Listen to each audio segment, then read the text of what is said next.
Joining me now is Charles Booker, is a state representative in the state of Kentucky, a new candidate for United States Senate on the Democratic side against Mitch McConnell. Representative Booker, great to have you on.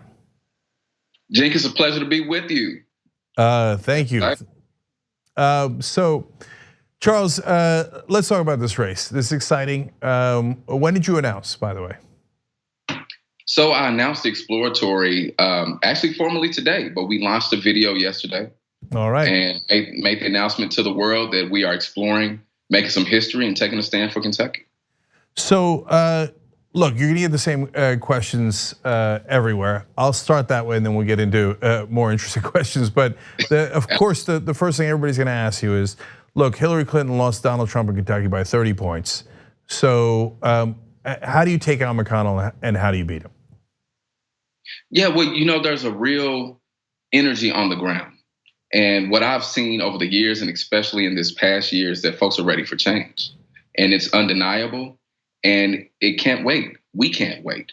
And what you've seen is that a lot of folks that took a chance on supporting Trump, they made that decision in large measure because they felt like he heard them.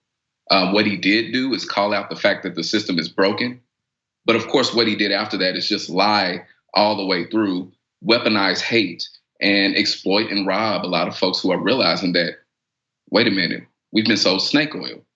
And I think the opportunity now for us as Kentuckians is to stand up and speak that truth and push for our own power, take our power back against folks that are corrupt and seeking to rob us, like Mitch McConnell and Matt Bevin, who thankfully we got rid of last week, even though he's trying to fight and hang on. And so the reality is this is bigger than politics. It's bigger than party. We're trying to create a movement that elevates the voices of unheard Kentuckians from corner to corner, folks who feel left out, drowned out, blocked out, demeaned, and exploited by folks like Mitch McConnell, who has become one of the richest politicians in America. And he was seeking the office and was elected right after I was born. So my entire life, this guy's been screwing us. And it's time for regular folks to stand up and fight back, and that's what we're gonna do. I like that kind of talk.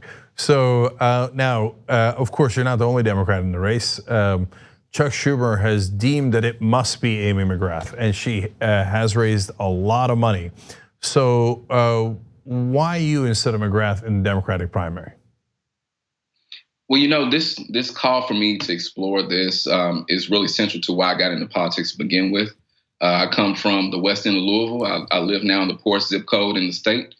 And my journey, overcoming obstacles, having to ration insulin just to survive, and seeing my mom go without eating so I could eat, that's the story of a lot of Kentuckians.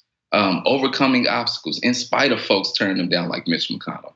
And so my concern and my charge in exploring this is really about who can best represent everyday Kentuckians who have been ignored for too long. And we can't afford to play politics. The reality is that money has been treated as most important, and we get left out. We need to end that immediately because we're dying while we play these games. The past couple of years, I've had cousins murdered each year, and people all across the Commonwealth are having to make decisions of whether to keep the lights on or pay for insulin or rationing it like I did. And so it's a matter of urgency. It really is a matter of saying that this is a moment we cannot sit down on, and we cannot wait. We cannot play politics. And the movement's real from all over the Commonwealth. Teachers standing up like never before. Coal miners standing on the track saying these coal companies that are trying to rob and exploit them and then file bankruptcy and leave them high and dry are not going to keep screwing them. People all across the Commonwealth are saying that enough is enough. Yeah. And we need bold leadership. And I feel convicted personally because I have two girls I got to stand for. Yeah. And my cousins who were murdered can't speak for themselves anymore. So I got to speak for them. And we're going to build a movement for all Kentuckians to feel heard. And we're going to surprise a lot of people. So Representative Booker, are you going to run as a moderate as McGrath is, or are you going to run as a progressive? Well, man, I'll tell you right now, we can't afford to play games. This is a time where poverty is what gets handed down generationally. If you look at all the measurables that determine the quality of life, Kentucky is at the bottom. So we can't afford to simply be moderate when our problems are so extreme and exacerbated by the orchestrator, Mitch McConnell. And so I think we need bold leadership. And what I've seen in my work as a legislator, but also as a statewide director of Fish and Wildlife and as a legislative staffer across the Commonwealth, is that people from all ends of the political spectrum want change. And they want bold change. And so it really isn't about being progressive as opposed to fighting for progress.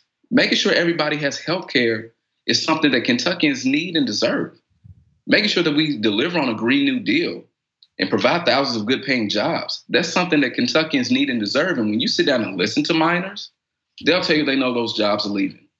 And they'll also tell you that Trump was lying to them and that they look forward to being a leader in fighting for a new energy economy and a new energy future for our Commonwealth. So it really just boils down to listening to folks, elevating their voices, being accountable to them, empowering them, and building a movement from the bottom up that says no matter where you're from, no matter what you look like, no matter what you believe, that you matter. So this is our moment. So when you say no matter what you look like, I'm reminded of Nancy Pelosi dismissing Alexandria Ocasio-Cortez's win after she won the primary, saying, "Oh, it's just a demographic thing, right?" And it turns out, of course, she was factually incorrect on that. But my guess is a lot of the pundits are going to say you have a demographic challenge in Kentucky because there aren't a lot of African Americans in that state. So how do you answer that? How do you get beyond the skepticism that you'll get from a lot of the media? Yeah, and you're exactly right. That is something that I've heard all throughout my career working in not only Louisville, but across the Commonwealth. And the way you get past that is acknowledge the truth. And the truth is that we have so much more in common than we do otherwise. And I think Kentuckians are showing, even with this past election, in electing a young man of color as Attorney General, that people are ready for change and people are looking for folks that can represent them. And I think that it's an opportunity to tell the story about how Kentuckians have so much in common that if we lock arms together, stand together, that we can push for real solutions and real change and be Mitch McConnell in the process. And what I know for a fact is you can take a picture of my neighborhood right now, show it to folks, and a lot of people think that's Appalachia.